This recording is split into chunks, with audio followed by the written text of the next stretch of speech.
Hello friends, welcome to my YouTube channel. Friends, ये GS two lecture series का 49वां number lecture है। आज हम लोग बेसिक स्ट्रक्चर के बारे में पढ़ने वाले हैं। आशा है कि इससे पहले जो भी वीडियोज आए हैं उसको आप सब लोगों ने देख लिया है और उसके नोट्स भी बना लिए होंगे। अगर आपने ऐसा नहीं किया हुआ है तो जीएस टू का प्लेलिस्ट बना हुआ है, जाकर के देखिए और वो नोट्स बना लीजिएगा। साथ ही अगर इस जीएस टू के कोर्स से आपको थोड़ा भी फायदा हो रहा है, लग रहा है कोर्स सही तरीके से चल रहा है, तो इसको शेयर करना मत भूलिएगा। और अगर आप मेरे चैनल पर नए हैं तो सब्सक्राइब जरूर कर लीजिएगा। साथ ही क्वेश्चन जब पूछता हूँ तो कमेंट बॉक्स में कमेंट लिखना मत भूलिएगा, आंसर दीजिए उसका। ठीक है, और साथ ही इतना मेहनत कर रहा हूँ तो शेयर जरूर कर दीजिएगा और लाइक जरूर कर दीजिएगा। ठीक है फ्रेंड्स, बढ़ते हैं हम आज के लेक्चर की ओर।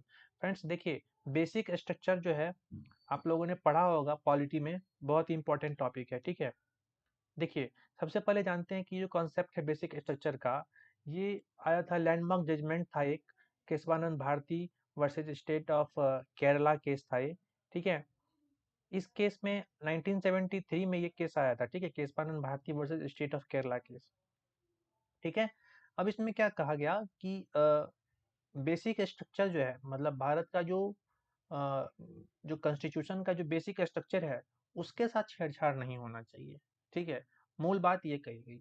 तो इसमें क्या कहा गया, इसमें एक्चुअली कहा गया कि it is principle value and procedure with is seen as essential part of constitution and which cannot be amended or taken away by any government। किसी भी सरकार द्वारा ना तो प्रिंसिपल जो है, हमारा सिद्धांत जो है, उसको हमारे जो वैल्यूज हैं, मतलब जो मूल्य है हमारे, और जो प्रक्रिया है कॉन्स्टिट्यूशन में, प्रोसीजर, उसको चेंज नहीं किया जा सकता, अमेंड नहीं किया जा सकता है, या फिर हटाया नहीं जा सकता है किसी भी गवर्नमेंट के द्वारा। तो अगर अगर आप संविधान के बुनियादी ढांचे में परिवर्तन करेंगे तो वो जो है वो मतलब क्या कहेंगे, उसको एक्सेप्ट नहीं दिया किया जाएगा। ठीक है, कहने का मतलब है कि वो नल एंड वाइड करार दिया जाएगा। ठीक है, समझ गए इस चीज को।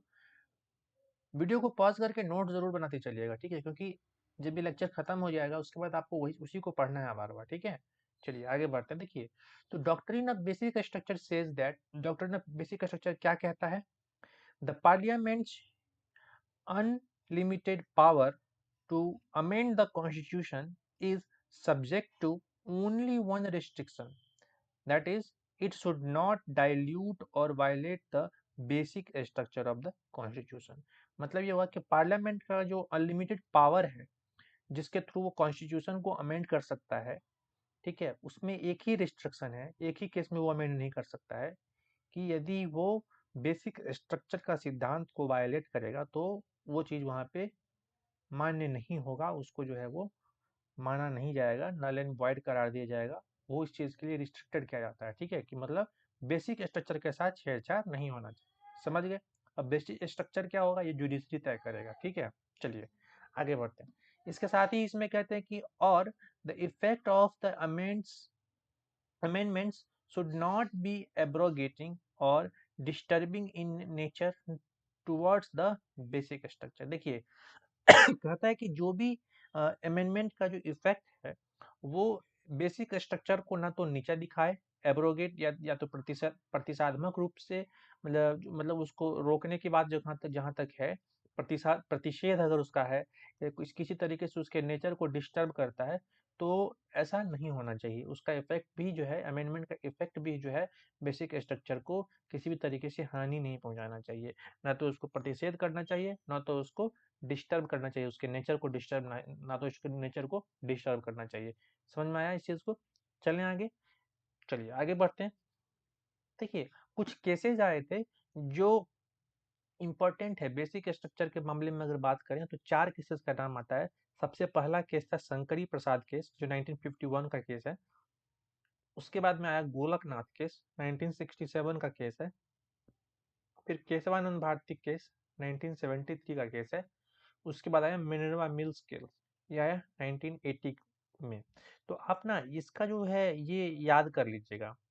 ठीक है, एस शंकर, शंकर, गोलक, केशव, केशव मिल्स। ठीक है, शंकर, गोलक, केशव मिल्स, ये क्रोनोलॉजी आप याद रखिएगा। कई बार एग्जाम में ऐसा क्वेश्चन भी पूछ देता है कि इसको क्रोनोलॉजिकल ऑर्डर में सजाइए। ठीक है, 51 में, 67 में, 73 में और 80 में।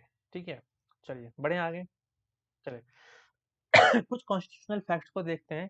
आर्टिकल 13 जो है वो क्या कहता है कि any law against the fundamental right are null and void. ये कहता है आर्टिकल 13 कि कोई भी लॉ होगा जो फंडामेंटल राइट के अगेंस्ट होगा वो नल एंड वॉइड होगा।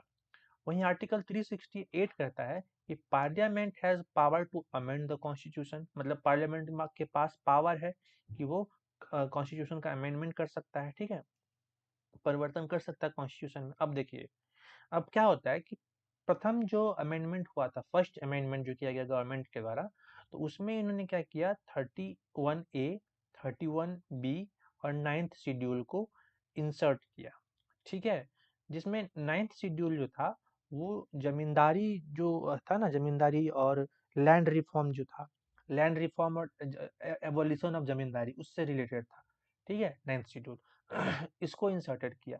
फिर जो आर्टिकल 31A है वो उसके बारे में जरा देखिए क्या कहता है। आर्टिकल 31A कहता है कि इफ एनी लॉ, कोई भी लॉ जो है related to acquisition of property और एमलगमेशन ऑफ कॉरपोरेशन और modification of mining lease violates article 14 and 19 can not be challenged in court. मतलब क्या हुआ कि कोई भी लॉ जो इस इन सब चीज़ों से, मतलब प्रॉपर्टी के एक्वायर करने से या कॉरपोरेशन को क्या कहते हैं अमलगमेट करने से या माइनिंग लीज को मॉडिफाई करने से रिलेटेड होगा, वो लॉ अगर आर्टिकल 14 को और आर्टिकल 19 को वायलेट करेगा तो उसको है नल एंड वॉइड जो है करार दिया जाएगा। मतलब कहने का मतलब उस वो कोर्ट के सामने आप उसको जो है आप चैलेंज ही नहीं कर सकते हैं। आर्टिकल 14 तो पता ही है होगा आपको, इक्वलिटी बिफोर लॉ की बात करते हैं, और आर्टिकल 19 किसकी बात करता है, protection of certain right regarding freedom of speech etcetera, है ना। तो ये दो चीज आप कमेंट बॉक्स में लिखिए, आर्टिकल 14 क्या है, ठीक है, और आर्टिकल 19 क्या है, ठीक है। फंडामेंटल राइट कहाँ से कहाँ तक है बताइए तो, कमेंट बॉक्स में बताइए, नीचे लिखिए फंडामेंटल राइट कहाँ से कहाँ तक है, ठीक है। चलिए तो ये हो गया 31A। अब देखिए 31B जो था, इसमें क्या कहा गया कि 31B में कि any law placed in 9th schedule are out of judicial review. मतलब लैंड रिफॉर्म और जमींदारी लॉ से जो रिलेटेड, मतलब 9th शेड्यूल में तो वही था, तो वो सब जो उस उन सब चीजों से रिलेटेड जो कुछ भी जो लॉ है, ठीक है, आर्टिकल 31 में कहा गया, 31B में कहा गया कि 9th शेड्यूल में अगर कोई लॉ डाल दिया गया है और उससे रिलेटेड कोई लॉ है, दूसरा जो 9th शेड्यूल में जो चीजें बात कही गई है उससे रिलेटेड अगर कोई दूसरा भी लॉ बना है तो वो जुडिशियल रिव्यू के बाहर है। मतलब जुडिशियल रिव्यू का मतलब हुआ कि उस पे जो एक बार जजमेंट आ गया वो फुल ये हो गया, मतलब उसको क्या कर सकते हैं, फिर से जो है सुनवाई उस पर नहीं हो सकती है, कहने का मतलब ये हुआ, समझ में। Even if they violets fundamental right, अगर वो फंडामेंटल राइट को वायलेट भी कर रहा है, उसका जजमेंट अगर ऐसा आया है कि वो फंडामेंटल राइट को वायलेट कर रहा है, फिर भी उस पर सुनवाई नहीं हो सकती। ये किस में कहा गया आर्टिकल 31B में कहा गया, ठीक है। देखिए तो ये जो फर्स्ट अमेंडमेंट हुआ, this amendment were challenge in Shankari Prasad case, Shankari Prasad versus union of India case, ठीक है। तो ये सब जो इंसर्ट किया गया 31A, 31B, 9th शेड्यूल, तो इसको Shankari Prasad versus union of India में जो है चैलेंज किया गया, ठीक है। अब अकॉर्डिंग टू दिस केस, मतलब Shankari Prasad versus union of India case के हिसाब से क्या हुआ कि article 13 is one with respect to ordinary law and not constitutional amendment act। मतलब आर्टिकल 13 जो था, देखिए आर्टिकल 13 क्या कहता है आपको पता होगा, आर्टिकल 13 जो है वो बेसिकली किस चीज के बारे में है, लॉ इनकंसिस्टेंट विथ और in derogation of the fundamental right, है ना। मतलब फंडामेंटल राइट के डेरोगेशन में, मतलब उसको नीचा दिखाने में या उसको इनकंसिस्टेंट शो करने में, अगर कोई चीज रिलेटेड है तो वो आर्टिकल 13 में जाता है, ठीक है। तो आर्टिकल 13 कहता है कि ये ऑर्डिनरी लॉ जो है उसके रिगार्डिंग, उसके विथ रिस्पेक्ट टू है, ठीक है। ये जो है कॉन्स्टिट्यूशनल अमेंडमेंट अगर होता है किसी एक्ट का तो उससे रिलेट नहीं करता है, ठीक है। सिर्फ और सिर्फ ऑर्डिनरी लॉ जो बना दिया गया है उसी से रिलेट करता है, कोई कॉन्स्टिट्यूशनल अमेंडमेंट होगा तो उससे जो है रिलेट नहीं करेगा।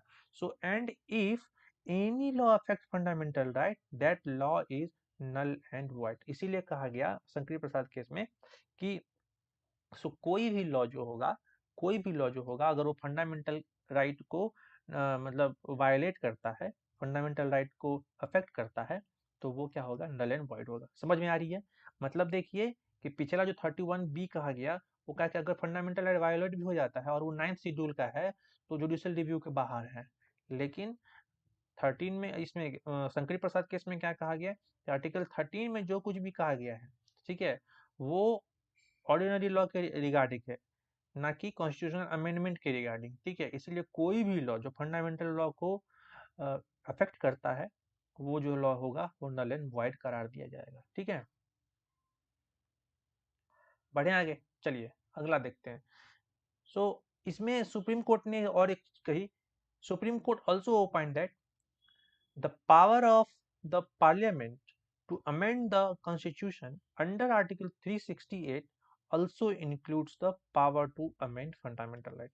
अब आर्टिकल 368 में तो उनको राइट दिया हुआ है कि अमेंडमेंट कर सकते हैं, तो सुप्रीम कोर्ट ने कहा कि ये पावर है कॉन्स्टिट्यूशन को अमेंड करने का, तो ये जो पावर है, इसी पावर के अंदर फंडामेंटल राइट को भी जो है वो अमेंड कर सकती है। कौन? पार्लियामेंट जो है अमेंड कर सकती है। ठीक है, बात समझ में आ रही है? तो ये शंकरी प्रसाद केस में कह दिया गया। फिर आता है उसके बाद एक और केस, बहुत ही इंपॉर्टेंट केस है। ये केस है Sajjan Singh versus state of Rajasthan. तो in Sajjan Singh versus state of Rajasthan, once again the judgment of Shankari Prasad case is reiterated and upheld. जो कुछ भी शंकरी प्रसाद केस में कहा गया था, उस चीज को फिर से कहा गया और उसको जो है अपहेल्ड किया गया, उसको फिर से वही चीज मतलब माना गया, उसको एज इट इज रखा गया।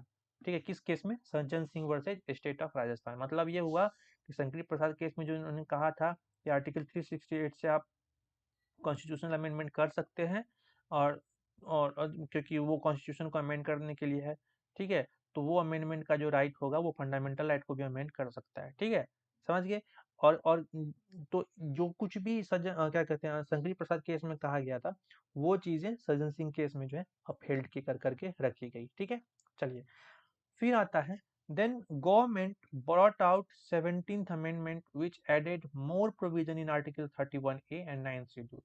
ठीक है, सर 17th amendment आया। ठीक है, अब 17th amendment में क्या हुआ, सरकार ने 9th शेड्यूल में और उसके साथ साथ क्या कहते हैं आर्टिकल 31A में जो है फिर से कुछ ना कुछ चीजें ऐड की। ठीक है, तो ये 1964 का है। ठीक है, 17th amendment। ठीक है, इसमें जैसे आप 9th शेड्यूल की बात करें, तो इसमें कहा गया कि prohibited the acquisition of land under personal cultivation unless the market value of land is paid as compensation. ये पहला कहा गया था। ठीक है, मतलब जो एक्विजिशन ऑफ लैंड जो होगा, मतलब लैंड को जो अर्जित किया जाएगा, जो लैंड को कोई अपने खरीदता है बेचता है, ठीक है, तो वो प्रोहिबिशन होगा। क्यों? कौन से लैंड का प्रोहिबिशन होगा? जो पर्सनल कल्टीवेशन होगा। ठीक है, जो मतलब खेती योग्य जो जमीन होगी उसकी बात की गई। ठीक है, इसके अलावा जो है उसमें ये कहा गया कि इसमें इन्होंने एक चीज और इंक्लूड किया, 44 नए एक्ट्स जो है उसमें 9th शेड्यूल में जो उन्होंने एक्ट ऐड कर दिए थे। तो इतना डिटेल में नहीं जाना, आप सिर्फ इतना समझिए कि आर्टिकल 17 सॉरी आर्टिकल 31A और 9th शेड्यूल में कुछ और प्रोविजन ऐड किए गए 17th अमेंडमेंट में 1964 का। इससे ज्यादा आपको याद नहीं रखना है। ठीक है, चलिए, वकील थोड़ी बनना है ना, हमको तो बस यूपीएससी का जो पेपर है वो लिख के आना है, तो हमको वकील नहीं बनना है। समझ गए? You need to be a journalist not a specialist. ठीक है, वहाँ ट्रेनिंग जब कीजिएगा वहाँ पे आपको स्पेशलिस्ट बना देंगे, जिस जिस भी फील्ड में आप जाइएगा। चलिए आगे बढ़ते हैं। देखिए, इसके बाद होता है Golaknath versus state of Punjab. देखिए, सुप्रीम कोर्ट ने Golaknath versus state of Punjab में क्या ओपिनियन दिया कि parliament can not abridge or take away any fundamental right. ठीक है, मतलब गोलकनाथ केस में कहा कि पार्लियामेंट किसी भी फंडामेंटल राइट को ना तो टेक अवे कर सकती है, मतलब ना तो उसको अपने पास रख सकती है, या फिर क्या कहते हैं उसको कैंसिल कर सकती है, और ना तो उसको बाधा पहुंचा सकती है किसी भी। And article 13 apply to constitutional amendment also. मतलब आर्टिकल 13 जो होगा उस वो जो है कॉन्स्टिट्यूशन अमेंडमेंट उसका हो सकता है। साथ ही पार्लियामेंट जो किसी भी फंडामेंटल राइट को अपने पास नहीं रख सकती है, या फिर मतलब इन द सेंस कि पब्लिक को सब फंडामेंटल राइट मिलेगा। वो सरकार जो है, पार्लियामेंट जो है, वो किसी भी फंडामेंटल राइट में बाधा नहीं बन सकती है, किसी भी फंडामेंटल राइट को टेक अवे नहीं कर सकती है। ठीक है, तो ये कहा गया Golaknath versus state of Punjab. चलिए इसमें एक चीज और कहा गया कि parliament do not have absolute power to amend the constitution. Constitution को अमेंड करने के लिए पार्लियामेंट के पास में एब्सोल्यूट पावर नहीं है, कुछ ना कुछ पावर जो है जुडिशरी के पास भी है, ऐसा मतलब कहने का था। ठीक है, ये हो गया आपका। फिर अगला मतलब अगला जो केस आया इसमें उससे पहले क्या होता है कि इंदिरा गांधी बन जाती हैं प्राइम मिनिस्टर और ये लेके आती हैं 24th अमेंडमेंट। कौन सा अमेंडमेंट? 24th amendment. अब देखिए, अब ये 24th अमेंडमेंट में क्या होगा, ध्यान दीजिए। अब 24th अमेंडमेंट से अकॉर्डिंग टू आर्टिकल 34 जो क्लॉज बी 4 है इसका, ठीक है, एक मिनट, आर्टिकल 34 जो है according to article 13 or 4 clause 4, nothing in this article nothing in this article shall apply to constitutional amendment made under article 368, that is parliament has power to take away the fundamental right। अब ध्यान दीजिए, अब पिछले में क्या कहा गया था इसमें गोलकनाथ केस में कि पार्लियामेंट किसी भी फंडामेंटल राइट को टेक अवे नहीं कर सकती है, लेकिन अब इंदिरा गांधी 24वां अमेंडमेंट ले आती हैं और ये कहती हैं कि आर्टिकल 13 क्लॉज 4 जो है, उन्होंने कहा कि nothing in this article shall apply to constitutional amendment made under article 368। कहने का मतलब ये हुआ कि जो पार्लियामेंट है उसके पास पावर है कि वो फंडामेंटल राइट को टेक अवे कर सकते हैं। अब देखिए लड़ाई हो रहा है, टसल चल रहा है। ठीक है, इसमें एक चीज और कहा गया, also says under article 368 clause 3, nothing in article 13 shall apply to any amendment। Article 13 में कोई भी अमेंडमेंट नहीं होगा, ये भी कहा गया इसमें। ठीक है, इससे पहले कहा गया था कि अमेंडमेंट होगा। यहाँ पे देखिए, ये देखिए गोलकनाथ केस में क्या कहा गया था कि आर्टिकल 13 में जो है कॉन्स्टिट्यूशनल अमेंडमेंट हो सकता है, लेकिन 24वां जब अमेंडमेंट हो गया इसके बाद में जो क्या कहते हैं अमेंडमेंट जब हो गया 24वां अमेंडमेंट, उसमें ये प्रावधान कर दिया गया कि गोलकनाथ केस के रिवर्स जो भी जजमेंट था गोलकनाथ केस का, उसके सब कुछ रिवर्स कर दिया गया। यहाँ पे पार्लियामेंट को जो है अपने पास जो है फंडामेंटल राइट को रखने का पावर भी दे दिया गया, मतलब फंडामेंटल राइट को जो है वो रोक करके रखा जा सकता है। और साथ में ही आर्टिकल जो 13 है वो अमेंडमेंट उसका नहीं होगा, ऐसा भी कहा गया है। ठीक है, चलिए यहाँ तक समझ में आ गया। 24वां संशोधन हो चुका है। अब 25th अमेंडमेंट के 25वां संशोधन हुआ, इसमें एक चीज इंक्लूड किया गया 31C। ठीक है, it says government can modify fundamental right, मतलब गवर्नमेंट जो है फंडामेंटल राइट को मॉडिफाई भी कर सकती है। कब? If they want to implement DPSP, अगर वो directive principle of state policy को इम्प्लीमेंट करना चाहती है सरकार, तो फंडामेंटल राइट को क्या कर सकती है? मॉडिफाई कर सकती है। And also if article 14, 19 and 31 violated, they can't B challenged. ठीक है, ये कहा गया कि अगर आर्टिकल 14, आर्टिकल 19 और आर्टिकल 31, ये तीनों, इसको याद रखिएगा, इसमें 25वां में कहा गया 14, 19 और 31, ये तीनों अगर वायलेट भी होता है तो इसको चैलेंज नहीं कर सकते हैं। सरकार अपने पास फंडामेंटल राइट कुछ ना कुछ रख सकती है, ऐसा कहा, क्योंकि मॉडिफाई कर सकती है ना। और कहा गया कि it also say any law made to implement article 13 can be challenged। कोई भी लॉ अगर आर्टिकल 13 को मैं ये करने के लिए बनाया जाएगा, ठीक है, चेंज करने के लिए बनाया जाएगा, तो उसको चेंज नहीं किया जा सकता है। ठीक है, समझ गए इस चीज को।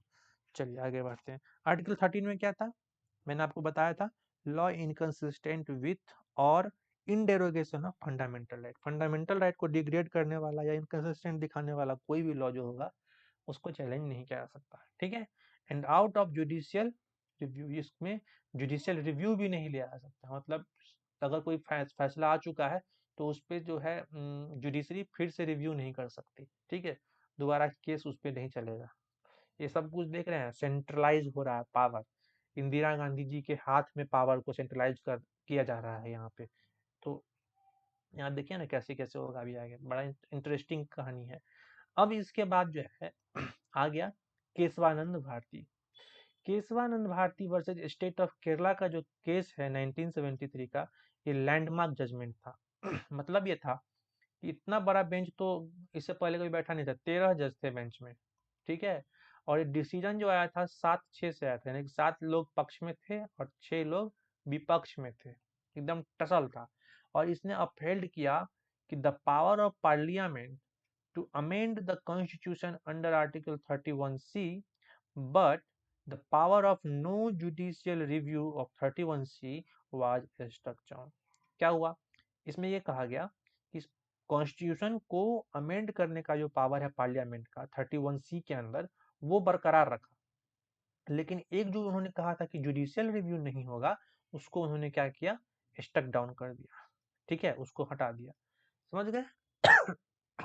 चलिए आगे बढ़ते हैं। And here the concept of basic structure के, यहीं पे एक कॉन्सेप्ट आता है बेसिक स्ट्रक्चर का केशवानंद भारती केस में। इसमें कहा गया which said they there is certain part of the constitution which can't be amended.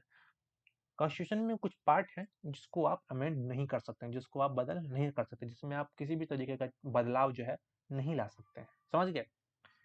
फिर यहाँ तक जो है क्या कहते हैं, केशवानंद भारती का केस हो गया। इसके बाद में आता है Raj Narayan versus state of UP case. ये भी बड़ा इंपॉर्टेंट केस था, क्योंकि इसने 39th अमेंडमेंट जो है उसको इंसर्ट किया। 39th अमेंडमेंट होता है यहाँ पे, ठीक है, 39th अमेंडमेंट, ठीक है। अब ध्यान दीजिए, ये जो 39th अमेंडमेंट है, इसमें एक्चुअली ये जो हुआ था 39th अमेंडमेंट, ये एक्चुअली हुआ था आपका कौन सी ईयर में, 1975। हाँ, 1975, ठीक है, 1975 में हुआ था, ठीक है। इसके बाद में क्या हुआ, 1975 का जो ये अमेंडमेंट है, they said any electoral dispute of prime minister, speaker, vice president, etc. would be out of judicial review। क्या मतलब हुआ कि इलेक्टोरल डिस्प्यूट मतलब चुनाव से रिलेटेड, बेईमानी कर लिया, ज्यादा पैसा खर्चा कर लिया, है ना, चाहे गलत तरीके से चुनाव जीत गया, चाहे आचार संहिता का उल्लंघन हो गया, है ना, मॉडल कोड ऑफ कंडक्ट का, तो इस सब से रिलेटेड जो होगा, या फिर प्राइम मिनिस्टर से रिलेटेड जो भी इलेक्टोरल डिस्प्यूट है, स्पीकर से रिलेटेड जो भी डिस्प्यूट है, वाइस प्रेसिडेंट से रिलेटेड जो भी डिस्प्यूट है, इन सब मतलब इन तीनों के एटसेट्रा, और भी है इसमें, मतलब ये तीन मुख्य हैं। तो इनसे रिलेटेड जो इलेक्टोरल डिस्प्यूट है, वो जुडिशियल रिव्यू के बाहर रहेंगे, ऐसा कहा गया, ठीक है। इस केस में, किस केस में, Raj Narayan versus state of UP, ठीक है, इस केस में कहा गया कि जुडिशियल रिव्यूज पे नहीं हो सकता। लेकिन इंदिरा गांधी वर्सेज राज नारायण केस आया उसके बाद, उस केस में कहा गया कि this law was struck down. ये जो लॉ था, ये लॉ की जुडिशियल रिव्यू नहीं हो सकता, जुडिशियल रिव्यू नहीं हो सकता, इसको क्या किया, स्टक डाउन कर दिया। किस केस में, इंदिरा गांधी वर्सेज राजनारायण केस में, इंदिरा गांधी वर्सेज राजनारायण केस में। अब यहाँ पे क्या हो गया, मतलब सुप्रीम कोर्ट ने कहा कि judicial review is part of basic structure. समझ रहे हो, जुडिशियल रिव्यू को क्या कहा, बेसिक स्ट्रक्चर का पार्ट बताया। तो आप बेसिक स्ट्रक्चर को तो आप मतलब छेड़छाड़ कर नहीं सकते, इससे पहले केशवानंद भारती में आ चुका है, ठीक है। So anything keep out of the ambit of the judicial review would be violated, would be the violation of the basic structure. कोई भी चीज अगर आप लोग कोशिश कर रहे हैं कि उसको जुडिशियल रिव्यू के एम्बिट से बाहर रखें, तो वो वायलेशन है बेसिक स्ट्रक्चर का। इंदिरा गांधी वर्सेज राजेंद्रन केस में ऐसा कहा गया, ठीक है। फिर आता है mini constitution. Mini constitution 42nd amendment, 42वां संशोधन। ये 1917 का 6 का जो था, ये गजब था। मतलब इसमें तो मतलब आधा से ज्यादा संविधान बदल दिया गया था, कहने का मतलब ये देखिए। It added article 368 clause 4, 368 clause 5, ठीक है, and give unlimited power to the parliament to amend the constitution. इसमें क्या किया गया, दो क्लॉज ऐड किए गए, मतलब दो आर्टिकल, एक आर्टिकल 368 4 क्लॉज, 368 में 4 क्लॉज, और फिफ्थ 2 ऐड किए गए, ठीक है, और पार्लियामेंट को अनलिमिटेड पावर दे दिया गया कॉन्स्टिट्यूशन को अमेंड करने का, कुछ भी कर सकते थे अब। इसके साथ ही आर्टिकल 31C को भी अमेंड किया गया, ठीक है, और इसमें कहा गया कि it said any amendment can not B question in any court on any ground. देख रहे हैं कितना ज्यादा पावर हो रहा है। अब कोई भी अमेंडमेंट हम करेंगे तो उसको कोई क्वेश्चन कर सकता है, ना कोई किसी ग्राउंड पे किसी भी कोर्ट में मतलब उसको उसके ऊपर उंगली उठाया जा सकता है, ऐसा ऐसा बना दिया गया, ठीक है। समझ रहे हैं, सत्ता का क्या हो रहा है, ध्रुवीकरण हो रहा है, पोलराइजेशन ऑफ पावर। एक मतलब एक हाथ में सत्ता आ रही है। अब देखिए, जो चाह रहे हैं सब कुछ करने का पावर का जो है वो एकदम सेंट्रलाइजेशन हो रहा है। अब देखिए, इसके बाद आता है Minerva mills versus union of India. ये केस बहुत इंपॉर्टेंट है। मिनर्वा मिल्स ने क्या किया, 42nd को चैलेंज किया, जो 42nd अमेंडमेंट हुआ था, कॉन्स्टिट्यूशनल अमेंडमेंट, ठीक है, उसको जो क्या किया, उसको क्या किया, इन्होंने चैलेंज किया, ठीक है। सो मिनर्वा मिल्स के चैलेंज 42nd अमेंडमेंट। क्वेश्चन आ सकता है कि 42nd अमेंडमेंट को किसने चैलेंज किया था, तो क्या रखोगे, क्या याद रखोगे, मिनर्वा मिल्स केस, ठीक है। अब देखिए, सुप्रीम कोर्ट ने इसमें क्या ओपिनियन देता है। Supreme court opinion that amendment power of parliament is limited. मतलब क्या हुआ कि पार्लियामेंट का जो पावर है अमेंडमेंट करने का वो लिमिटेड है, and it struck down article 368 clause 4 and 5। ये जो बना दिया गया था संशोधन करके 42nd में, उसको क्या किया, स्टक डाउन कर दिया गया, ठीक है। इससे क्या हो रहा था कि अनलिमिटेड पावर मिल रहा था पार्लियामेंट को, which gave unlimited power to the parliament. And government and judiciary ने क्या कहा, सुप्रीम कोर्ट ने क्या कहा कि parliament can not take away the judicial review power of the constitution since it is the part of the basic structure of the doctrine, ठीक है। क्या मतलब हुआ कि उन्होंने कहा कि आपको अनलिमिटेड पावर दे दिया था 368 4 और 5 के थ्रू, हम इसको स्टक डाउन करते हैं, और आप जुडिशियल रिव्यू भी नहीं छीन सकते हैं, ठीक है। क्यों, क्योंकि ये बेसिक स्ट्रक्चर पे आघात कर रहा है, ठीक है, ये कॉन्स्टिट्यूशन के बेसिक स्ट्रक्चर का पार्ट है। देख रहे हैं, यहाँ पे क्या कह दिया गया था कि किसी भी कोर्ट में आप उसको पे उंगली ही नहीं उठा सकते हैं, बात समझ रहे हैं। तो एक तरीके से अगर कोई सुनवाई हो चुका है तो जुडिशियल रिव्यू को भी आप डिनाई कर रहे हैं यहाँ पे, समझ रहे हैं। तो ये जो जुडिशियल रिव्यू से जो इसको पकड़ लिया, इस केस को 42nd अमेंडमेंट को पकड़ लिया, किस केस में, मिनर्वा मिल केस में, ठीक है। और कहा गया कि जुडिशियल रिव्यू जो है वो बेसिक स्ट्रक्चर का पार्ट है, इसीलिए आप इसको जुडिशरी से छीन नहीं सकते, ठीक है। इतना भी पावर नहीं है पार्लियामेंट के पास, ये कहा, ठीक है। फिर एक और केस आता है 1981 में, वो केस था Waman Rao versus union of India, ठीक है, Waman Rao versus union of India. तो सुप्रीम कोर्ट ने क्या क्लेरिफाई किया, supreme court clarified that doctrine would be apply to constitutional amendment enacted after April 24 1973, यानी केशवानंद भारती केस के आने के बाद, ठीक है, जो कुछ भी अमेंडमेंट होगा, है ना, कॉन्स्टिट्यूशनल अमेंडमेंट, वहां पे ये डॉक्ट्रिन अप्लाई होगा, वामन राव केस में कहा, इंक्लूडिंग 9th शेड्यूल से रिलेटेड भी जो होगा, उसमें भी जो है ये जो डॉक्ट्रिन है, बेसिक स्ट्रक्चर का जो डॉक्ट्रिन है, ठीक है, वो अलाउ होगा। अगर क्या कहेंगे उसको, आपको छोटे शब्दों में कहें अगर, या फिर सरल शब्दों में कहें तो कह सकते हैं कि all acts will be under judicial review. सारे एक्ट्स को क्या कर दिया गया, जुडिशियल रिव्यू के अंदर ला दिया गया, जो भी अप्रैल 24 1973 के बाद का है वो सब, ठीक है। बढ़िया, आगे फिर आता है आई आर कोयल्हो केस, ठीक है। आई आर कोयल्हो केस 2007 का केस था, इसको 9th शेड्यूल केस भी कहते हैं। इसमें सुप्रीम कोर्ट ने क्या ओपिनियन दिया कि to examine the court has the power to examine the nature and extent of the violation of fundamental right of any act under 9th schedule. 9th schedule के अंदर जो भी फंडामेंटल राइट का violation होता है किसी भी एक्ट में, ठीक है, किसी भी एक्ट के थ्रू, तो कोर्ट को ये पावर है कि उसके नेचर को और कितना वायलेशन हुआ है उसको जो है वो एग्जामिन कर सकता है।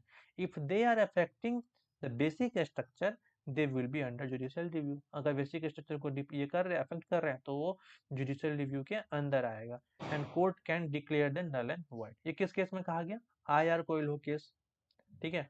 9th शेड्यूल केस में ऐसा कहा गया। ठीक है, समझ में आया? चलिए, तो यहाँ तक ये केसों का सिलसिला आपको समझ में आ गया होगा। ये सारे इंपॉर्टेंट केस थे, सबको लिख करके रख लीजिएगा और बार बार पढ़िएगा। यहाँ से प्रीलिम्स में भी क्वेश्चन आते हैं और मेंस में भी क्वेश्चन आते हैं। ठीक है, आइए अब देखते हैं कि what are the different elements of the basic structure. देखिए, बेसिक स्ट्रक्चर में सबसे पहला तो होगा कि सुपरमेसी ऑफ कॉन्स्टिट्यूशन जो है वो बरकरार रखना चाहिए। पार्लियामेंट जो है वो उसके ऊपर नहीं जा सकता है, कॉन्स्टिट्यूशन की सुपरमेसी होगी। साथ में कहा गया कि रूल ऑफ लॉ होगा। ठीक है, लॉ को तो फॉलो करना ही करना है, कोई इसको ब्रीच नहीं कर सकता है। साथ ही कहा गया कि सोवर्निटी होगी, संप्रभुता होगी, लिबर्टी होगी, है ना, and Republic nature of Indian polity. Indian polity जो है, इंडिया की जो पॉलिटी है इंडिया ठीक है, इसमें सोवर्निटी होगा, संप्रभुता होगा, लिबर्टी होगी, ठीक है, और साथ में रिपब्लिक गणतांत्रिक नेचर जो है भारत का, गणतांत्रिक जो प्रकृति है वो भी होगा। ठीक है, समझ गए इस चीज को? चलिए, जुडिशियल रिव्यू भी इसमें एक बहुत ही महत्वपूर्ण पॉइंट है। बेसिक स्ट्रक्चर में जुडिशियल रिव्यू में रखा जाता है सबको, कोई भी जजमेंट आता है उसका जुडिशियल रिव्यू हो सकता है। ठीक है, चलिए, फिर कहते हैं कि harmony and balance between fundamental right and directive principle of state policy. ठीक है, इन दोनों के बीच में हार्मनी, जो सौहार्द का भावना, दोनों के बीच में सही से म्यूचुअल कोऑर्डिनेशन होना चाहिए। ठीक है, समझ आए? चलिए आगे बढ़ते हैं। इसमें कहते हैं कि सेपरेशन ऑफ पावर का जो कॉन्सेप्ट है उसको बरकरार रखना चाहिए। सबको अपने अपने एरिया में जो है वर्क करना है, किसी को भी अपने एरिया को ब्रीच नहीं करना है। ठीक है, चलिए, फिर कहते हैं कि फेडरल कैरेक्टर, फेडरल कैरेक्टर होना चाहिए। संघीय ढांचा जो है, संघ मिलकर के बना है, भारत पूरा देश जो है संघीय ढांचा में बना है। ठीक है, भारत का जो एक फेडरल कैरेक्टर है उसको बनाए रखना है, ये भी जो है बेसिक स्ट्रक्चर का जो है एक पार्ट है। अगर आप कोई भी चीज करते हैं, कोई भी लॉ बनाते हैं जो फेडरल स्ट्रक्चर को ये कर रहा है, तो वो नल एंड वॉइड हो जाएगा। फेडरल स्ट्रक्चर को कोई डिस्टर्ब नहीं कर सकता, क्योंकि ये भी जो है जो इस डॉक्ट्रिन के अंदर आता है। कौन से डॉक्ट्रिन के अंदर? हाँ, बिल्कुल सही समझ जो हम पढ़ रहे हैं वही डॉक्ट्रिन। ठीक है, बेसिक स्ट्रक्चर। ठीक है, चलिए आगे बढ़ते हैं। फिर पार्लियामेंट्री सिस्टम जो है वो भी बरकरार रखना चाहिए, है ना। इसके बाद में unity and integrity of nation, उसके बाद में रूल ऑफ इक्वालिटी। ये सब जो पॉइंट है, अगर इस सब पे अगर आप स्टिक नहीं है, इन सब से रिलेटेड कुछ भी आप चेंज करते हैं तो वो जाएगा किसके अंदर? बेसिक डॉक्ट्रिन को ब्रीच करने के माना जाएगा उसको। ठीक है, ब्रीच कर, अगर आप ब्रीच कर रहे हैं तो जुडिशियल रिव्यू को ब्रीच कर रहे हैं, तो फेडरल कैरेक्टर को, रूल ऑफ इक्वालिटी को, पार्लियामेंट्री सिस्टम को, इसमें से जितना भी लिस्ट दिया है इसमें से किसी को भी, तो वो नल एंड वॉइड हो जाएगा। समझ रहे हैं इस चीज को? बढ़ते हैं आगे, और भी इसका लिस्ट आगे भी है, ये लिस्ट कंटिन्यू है। फ्री एंड फेयर इलेक्शन, इसको भी आप डिस्टर्ब नहीं कर सकते, तो इलेक्शन फ्री एंड फेयर होगा। ठीक है, power of supreme court under article 32, 136, 142, 147। जा करके लक्ष्मीकांत के बुक में ये सारे आर्टिकल देखिए। आर्टिकल 32 क्या है, आर्टिकल 136 क्या है, आर्टिकल 142 क्या है, आर्टिकल 147 क्या है। ठीक है, अगर आप ये देखिएगा तो इससे आपका नॉलेज बढ़ेगा। ठीक है, आपको देखना भी चाहिए। ठीक है, चलिए आगे बढ़ते हैं। मैं बता दूं कि आर्टिकल 32 क्या है। देखिए, आर्टिकल 32 जो है, एक्चुअली में ये जो आर्टिकल 32 है ये फंडामेंटल राइट के अंदर आता है। ठीक है, ये कहता है कि remedies for enforcement of fundamental right including writs, पहला ये हो गया। फिर आता है आर्टिकल 136। 136 जो है special leave to apply by the supreme court. फिर आता है 136, एक 136 है ये तो हो गया। फिर आता है 142, ये आता है enforcement of decrees and order of supreme court and order as to discovery. ठीक है, फिर आता है 147, ये इंटरप्रिटेशन के बारे में होता है। तो ये आप एक बार देख लीजिएगा। ठीक है, इतना रट्टा नहीं मारना, वकील नहीं बनना है, लेकिन एक बार देख लीजिएगा तो थोड़ा सा मतलब नॉलेज रहना चाहिए। ठीक है, चलिए आगे बढ़ते हैं। इसमें आ गया power to high court under article 226 and 227। High court के अंदर जो पावर है आर्टिकल 226 में और आर्टिकल 227 में, उसका भी आप ब्रीच नहीं कर सकते। अगर वो भी जाएगा तो क्या हो जाएगा? फंडामेंटल राइट, सॉरी क्या कहते हैं, बेसिक स्ट्रक्चर का हनन हो जाएगा। ठीक है, आर्टिकल 226 और आर्टिकल 227, यानी कि वो जो आर्टिकल है ना 226, ये कुछ उसके सर्टेन रीट्स हैं उसके बारे में है। ठीक है, और जो पावर ऑफ 27 है वो आर्टिकल 27 है, वो power of superintendence over all court by the high court, superintendence के बारे में जो उसका पावर है उसके बारे में वो लॉ है। ठीक है, देखिएगा जाकर के जो लक्ष्मीकांत की बुक है उसमें पीछे में पूरा दिया हुआ है एक ही साथ में, देख लीजिएगा। फिर आता है कि limited power to the parliament to amend the law, ये भी जो है एक तरीके से बेसिक स्ट्रक्चर है। पार्लियामेंट खुद के पास मतलब अनलिमिटेड पावर नहीं रख सकता है, वो लिमिटेड पावर होगा उसके पास में, ठीक है। फिर आता है कि welfare state, Bharat welfare state है, उसके इसको भी जो आप जो है वो डिस्टर्ब नहीं कर सकते, वेलफेयर स्टेट है तो वही रहेगा। अगर इसको भी अगर आप डिस्टर्ब करेंगे तो गड़बड़ हो जाएगा, वो भी बेसिक स्ट्रक्चर का जो है हनन माना जाएगा। फिर 16 में जो पॉइंट है वो कहते हैं freedom of dignity of an individual, किसी इंडिविजुअल का अगर डिग्निटी को हनन होता है और उससे रिलेटेड कोई केस बनाया जाता है, कोई आर्टिकल बनाया जाता है, कोई लॉ बनाया जाता है, तो वो चीज भी बेसिक स्ट्रक्चर का हनन माना जाएगा। किसी इंडिविजुअल की डिग्निटी को, मतलब उसके गरिमा को, उसके मान का हानि नहीं किया जा सकता है, ठीक है, समझ गए। चलिए बढ़ते हैं आगे। इसमें एक और पॉइंट आता है कि इंडिपेंडेंस ऑफ जुडिशरी, जुडिशरी को इंडिपेंडेंट रहने देना है, ठीक है। हालांकि इस पे थोड़ा सा बवाल भी हुआ था जुडिशरी को इंडिपेंडेंट रखने वाले, क्योंकि ये एक्चुअली इसमें जैसे मैंने आपको बताया था एनजेएसी के बारे में बताया था, पिछला लेक्चर आप देखिएगा, तो एनजेएसी को लेकर के इस पे बवाल हुआ था, क्योंकि मतलब जो बहाली जो होती है आज के डेट में जजों की, वो होता है कोलिजन सिस्टम के थ्रू, जबकि इसके लिए बनाया गया था एनजेएसी, तो उसको उन्होंने नल एंड वॉइड करार दे दिया गया। अभी हाल फिलहाल में आपने देखा होगा कि जो राष्ट्रपति साहिबा हैं द्रौपदी मुर्मू जी, उन्होंने भी कहा था कि जिस तरीके से ऑल इंडिया लेवल पे यूपीएससी वगैरह जो एग्जाम लेती है, वैसे ही जजों का भी एग्जाम होना चाहिए और उनका भी जो है डिस्ट्रिक्ट लेवल पे जो है बहाली करवाना चाहिए। मतलब अगर सेंट्रल लेवल पे अगर कोई एग्जाम होगा तो प्रक्रिया जो है और ज्यादा प्रत्यक्ष बनेगी, ठीक है। तो इसके बारे में बाद में बात करेंगे, लेकिन आपको ये याद रखना है कि ये भी अभी तक जो है जुडिशियल रिव्यू का भी जो, तो सॉरी, इंडिपेंडेंस ऑफ जुडिशरी का जो मैटर है वो भी बेसिक स्ट्रक्चर के लिस्ट में आता है, ठीक है। ठीक है, तो चलिए, the basic structure concept highlighted in various judgments of Supreme Court such as Indira Gandhi case, Minerva Mills case, Waman Rao case, I R Coelho case etcetera. इन सब केसेस में बेसिक स्ट्रक्चर को मुख्यता दी गई और उसको हाईलाइट किया गया, ठीक है। चलिए बढ़ते हैं आगे। अब देखते हैं what are the different importance of basic structure. Basic structure का इंपॉर्टेंस क्या है, क्यों होना चाहिए, ये सब कुछ मैंने आपको बता दिया कि कौन कौन से केस आए है ना, क्या क्या उसके पॉइंट्स हैं, कंपोनेंट्स कौन कौन से हैं उसके, ठीक है। अब देखते हैं कि उसके इंपॉर्टेंस क्या है। देखिए सबसे पहले कहते हैं कि टू चेक आर्बिट्ररी डिसीजन, सरकार का जो कोई भी मनमाना डिसीजन होगा, आर्बिट्ररी डिसीजन होगा, उसको कर्व करने के लिए, उसको रोकने के लिए, उसको चेक करने के लिए। To avoid authoritarian decision, authoritarian decision का मतलब होगा कि मतलब अपने मन से कुछ भी डिसीजन अथॉरिटी के हिसाब से दे देना कि हम राजा हैं, हम जो मन होगा वही करेंगे, वो इस टाइप का कुछ डिसीजन अगर दे दिया तो उसको रोकने के लिए भी जो है ये बेसिक स्ट्रक्चर का होना जरूरी है। फिर कहते हैं कि to uphold constitutional morality, constitutional morality को बनाए रखने के लिए भी बेसिक स्ट्रक्चर का कॉन्सेप्ट बहुत ज़्यादा जरूरी होता है। फिर कहते हैं कि for protection of fundamental right, ये तो बहुत ही अटमोस्ट जो है वो कहते हैं मुख्यता वाला जो पॉइंट है, ये फंडामेंटल राइट के प्रोटेक्शन के लिए जो है बेसिक स्ट्रक्चर का कॉन्सेप्ट होना जो जरूरी है। फिर कहते हैं कि to create check on the executive and legislative, जो एग्जीक्यूटिव्स हैं, ठीक है, और जो लेजिस्लेटिव है, कार्यपालिका और विधायिका, दोनों के ऊपर जो है चेक जो है बनाए रखने के लिए भी ये जरूरी है बेसिक स्ट्रक्चर। फिर है to reduce political legal classes. हाँ, पॉलिटिकल लीगल क्लासेस का मतलब हुआ कि जो पॉलिटिक्स प्लस लीगल मतलब जुडिशरी, पॉलिटिक्स और जुडिशरी दोनों से मिला हुआ जो, दोनों से रिलेटेड जो कोई भी क्लास होगा, दोनों के बीच के झगड़ा होगा, तो ना उसको रिड्यूस करने के लिए बेसिक स्ट्रक्चर का होना जरूरी है। To impact the basic principle of constitution, basic principle of constitution को इम्पैक्ट करने के लिए, इम्पैक्ट नहीं, प्रोटेक्ट करने के लिए, ठीक है। To protect the basic principle of the constitution, उसको प्रोटेक्ट करने के लिए भी जो है ये जरूरी है, ठीक है। टू इंश्योर द कॉन्स्टिट्यूशनलिज्म, तो ये सब वर्ड याद रखिए, कॉन्स्टिट्यूशनलिज्म को इंश्योर करने के लिए, इसके ऊपर मैं स्पेशल लेक्चर लेके आऊंगा कि कॉन्स्टिट्यूशनलिज्म क्या होता है, ठीक है।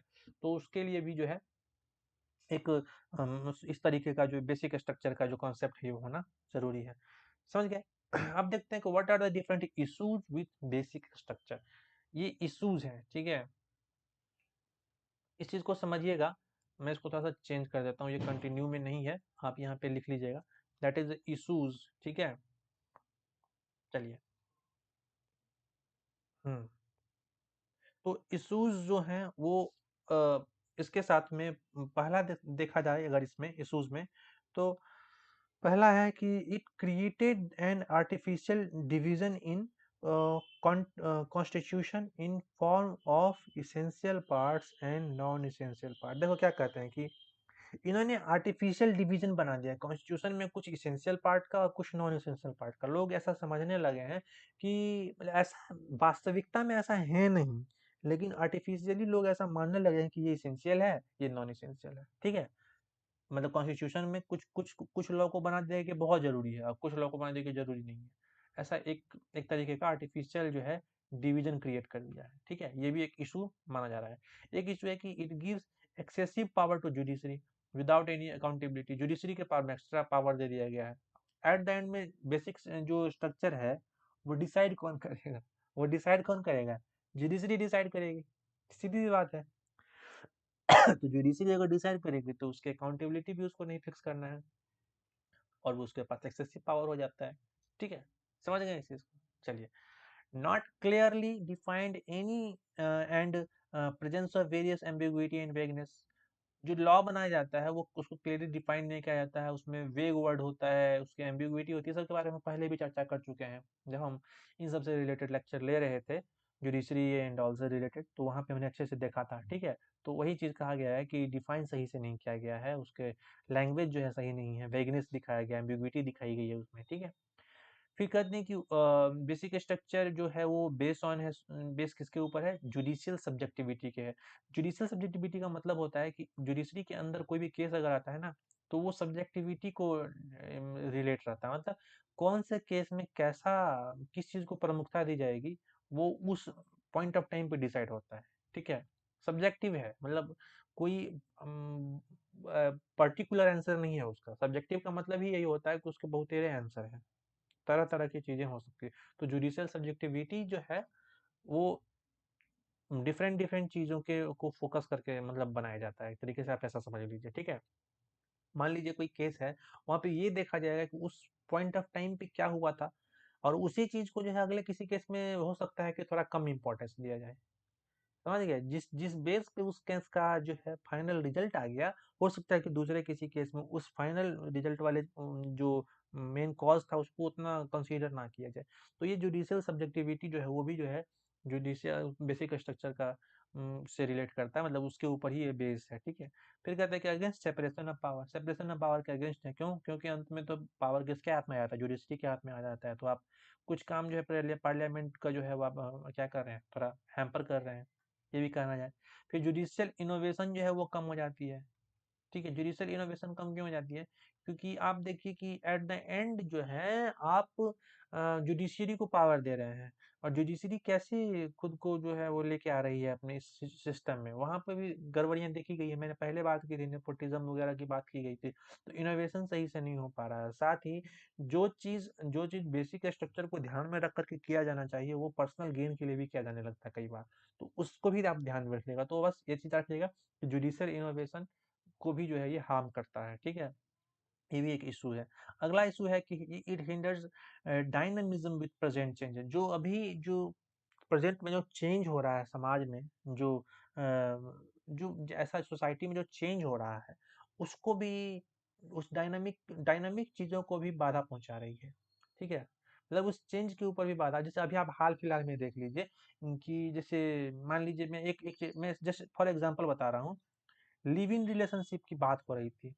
ठीक है, लिव इन रिलेशनशिप में आप देखिए कि अभी सुप्रीम कोर्ट ने, सॉरी दिल्ली हाई कोर्ट ने उसके ऊपर बात करी। उन्होंने उसको मतलब कहा कि नहीं, ऐसा ठीक है, कोई बात नहीं, अगर 18 वर्ष से ऊपर का व्यक्ति है और एक दूसरे के पसंद से रहते हैं, पसंद करते हैं, तो वो साथ रह सकते हैं, लेकिन उसमें उनको उतना राइट देना पड़ेगा, ये देना पड़ेगा, वो देना पड़ेगा, ऐसी बात हुई। ठीक है, अभी हाल फिलहाल में क्या हुआ कि कुछ लोग ये ऐसा कहने लगे कि ये सही नहीं है। हरियाणा में इसकी बात होने लगी कि ये हमारे कल्चर को बर्बाद कर रहे हैं। तो अब आप देखिए, दो धुरी बन गई है। ठीक है, अब प्रेजेंट जो सिनेरियो चल रहा है समाज का, उसमें कैसा हो रहा है? चेंज हो रहा है, थोड़ा सा वेस्टर्नाइजेशन इंडिया में भी आया हुआ है। तो उस हिसाब से चेंज होना चाहिए, लेकिन अब चूंकि अब लॉ वैसा बना दिया जाएगा अगर, तो उसको बाधा पहुंचेगी। समझिए, मैं जस्ट फॉर एग्जाम्पल के लिए कह रहा हूँ, ऐसा बहुत सारा केस है। ठीक है, चलिए आगे बढ़ता हूँ। अब देखिए, different interpretation by different individual, अलग अलग लोगों के द्वारा अलग अलग इंटरप्रिटेशन किया जाता है, अंदाज लगाते हैं। जैसे इन केशवानंद भारती के जस्टिस सीकरी ने क्या कहा था, देखिए सुनिएगा। Supremacy of constitution, secularism and federalism was part of basic structure. ये किसने कहा, जस्टिस सीकरी ने कहा। अब ये देखिए, इससे ना आपको जुडिशियल सब्जेक्टिविटी का भी पता चल जाएगा इस स्टेटमेंट से। जस्टिस सीकरी ने क्या कहा कि सुपरमेसी जो है कॉन्स्टिट्यूशन और सेक्युलरिज्म और फेडरलिज्म, इस सब का जो है जो सुपरमेसी है ये मतलब पार्ट है बेसिक स्ट्रक्चर का। But none of these were part of the list made by Justice Sellat and Justice Grover। दो और थे, जस्टिस सेलेट और जस्टिस ग्रोवर, इन दोनों के द्वारा इस सब को माना ही नहीं गया। मतलब supremacy of constitution, secularism, federalism, ये सब की चर्चा ही नहीं की गई जस्टिस सेलेट और जस्टिस ग्रोवर के द्वारा। तो दोनों की नजरों में इन सब चीजों की वैल्यू अलग अलग हो गई, समझ, दोनों जस्टिस हैं। तो अब देखिए ये यहीं पे आता है सब्जेक्टिविटी, समझ गए, जुडिशियल सब्जेक्टिविटी यही होगा कि दो व्यक्ति के नजरों में दो चीजों का मूल्य अलग अलग है, समझ गए। तो इस तरीके से डिफरेंट क्या कहते हैं उसको, परसेप्शन जो है वो लोगों का होता है, इंटरप्रिटेशन लोग अलग तरीके से करते हैं, ठीक है। इन हर एक इंडिविजुअल जो है अपने अलग तरीके से उसका अंदाजा लगाता है, अलग तरीके से सोचता है, समझ गए इस चीज को। So cases of judicial overreach, इसका भी केस आया था एक, केसेस ऑफ जुडिशियल ओवररीच, ये भी एक तरीके का इशू आता है। एनजेएसी जिसकी बात हमने की थी, NJAC bill was declared null and void by supreme court relying on the doctrine, इसकी बात हमने किया हुआ था पहले भी, है ना। एनजेएसी को क्या किया गया, नल एंड वॉइड करार दे दिया गया, ठीक है। तो इतना आपको समझ में आ गया कि ये सब जो केस जो है आया, ये सब इसकी इशू भी आपको समझ गए होंगे आप। देखिए कुछ वर्ल्ड एग्जांपल ले लेते हैं। जैसे सुप्रीम कोर्ट ऑफ बांग्लादेश जो है, that applied same doctrine in 1989 to Bangla constitution. जैसा भारत में है वैसा ही इन्होंने, बांग्लादेश वालों ने 1989 में ऐसा ही डॉक्ट्रिन लेकर के आए अपने कॉन्स्टिट्यूशन में, ठीक है। फिर article 79 clause 3 of Basic Law of Germany, Basic Law of Germany also speaks certain fundamental principles being non-amendable। कुछ इसके प्रिंसिपल जो थे वो नॉन अमेंडेबल थे, ऐसा ही, ठीक है। मतलब फंडामेंटल प्रिंसिपल्स जो थे वो नॉन अमेंडेबल कहे गए, वो भी इसी से रिलेटेड है, क्योंकि उन्होंने भी बेसिक स्ट्रक्चर को कहा, मतलब फॉलो किया। कुछ चीजों को आप जो अमेंड नहीं कर सकते, समझ गए। तो इतना था आज का लेक्चर। आइए देखते हैं कंक्लूजन में क्या लिख सकते हैं।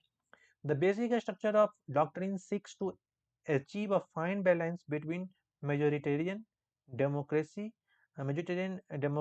separation of power, and basic individual right। इन सब के बीच में मेडोटेरियनिज्म है ना, अब ठीक है ना, मेडोटेरियनिज्म, हाँ, डेमोक्रेसी, सेपरेशन ऑफ पावर और बेसिक इंडिविजुअल राइट, इन सब के बीच में जो है बैलेंस बना के रखे, ठीक है।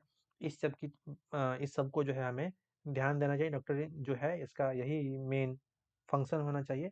साथ ही the need of hour is, अभी का क्या जरूरत है, to remove the ambiguity and clearly define all the values and provision under the concept of basic structure। Basic structure के अंदर क्या क्या कंसेप्ट है, क्या क्या वैल्यूज है, उसकी पूरी तरीके से डिफाइन किया जाना चाहिए, कोई एम्बिग्विटी नहीं होनी चाहिए, कोई हेजीनेस, कोई वेगनेस नहीं होना चाहिए, ठीक है। So that this tool of upholding constitutional morality would also ensure the true sense of democracy। मतलब इससे ये होगा कि जो एक तरीके का हमारे पास अस्त्र है कॉन्स्टिट्यूशनल मोरालिटी को बरकरार रखने का, वो हमारे ट्रू सेंस में डेमोक्रेसी को भी बरकरार रख सकेगी, ठीक है। तो इस तरीके से आप अपने मन से भी कुछ अगर बनाते हैं, बनाइएगा जरूर, एक अच्छे से कंक्लूजन लिखिएगा पूरा लेक्चर लिखने के बाद, ठीक है। और पूरा लेक्चर अगर आप देख रहे हैं तो मैं आपको समझ रहा हूँ कि आप बहुत आगे जाइएगा, ठीक है, क्योंकि कम से कम इतना मेहनत आप कर रहे हैं कि आप लाखों स्टूडेंट से आगे हैं। इतने मेहनत से कोई नहीं पढ़ता है, समझ रहे हैं, 40 मिनट 50 मिनट का वीडियो है और आप शुरू से लेकर के लास्ट तक देख रहे हैं इस चीज़ को, तो मैं आपको सैल्यूट करता हूँ। बस ऐसे ही देखते रहिएगा, ठीक है।